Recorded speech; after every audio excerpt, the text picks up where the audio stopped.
एक गांव में एक छोटी सी बच्ची रहती थी जिसका नाम था गुड़िया। गुड़िया बहुत हंसमुख और साहसी थी। उसे पेड़ों, फूलों और जानवरों से बहुत लगाव था। हर शाम वो पास के जंगल के किनारे जाकर तितलियों के पीछे दौड़ती और चिड़ियों से बातें करती। एक दिन जब वह जंगल के पास खेल रही थी, उसे दूर से कुछ चमकता हुआ नजर आया।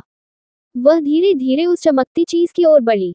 जब पास पहुंची तो देखा कि वहां एक सुंदर सफेद खरगोश बैठा था, जिसकी आंखें नीली थीं और उसकी गर्दन में एक सुनहरी बैल जैसी चीज बंधी थी, जिस पर कुछ अजीब सी रोशनी हो रही थी। गुड़िया ने कहा, अरे, तुम कितने अलग दिखते हो। क्या तुम जादुई हो? खरगोश मुस्कुराया और बोला, हाँ, मैं एक जादुई खरगोश हूँ। मैं सिर्फ उन्हीं बच्चों को दिखाई देता हूँ जिनका दिल सच्चा और दयालु होता है।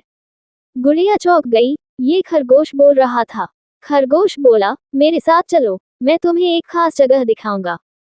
गुड़िया ने थोड़ा सोचा, फिर खुशी से मान गई। खरगोश उसे एक गुप्त रास्ते से जंगल के भीतर ले गया। रास्ता फूलों से भरा था। पेड़ों पर जादुई चिड़िया बैठी थी जो संगीत गा रही थी। कुछ ही देर में वे एक जादुई झील के पास पहुंचे। उस झील का पानी नीला और चमकीला था और उसमें एक सुनहरी नाव तैर रही थी। खरगोश बोला, ये है सपनों की झील।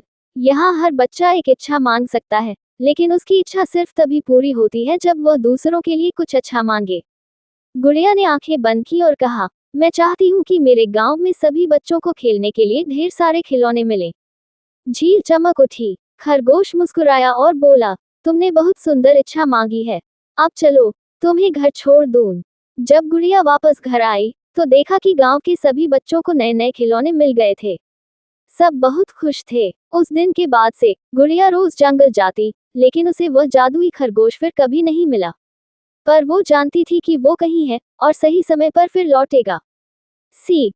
इस कहानी से हमें ये सीख मिलती है कि अगर हम दूसरों के लिए अच्छा सोचें और दिल से दया करें, तो जादू सच में हो सकता है।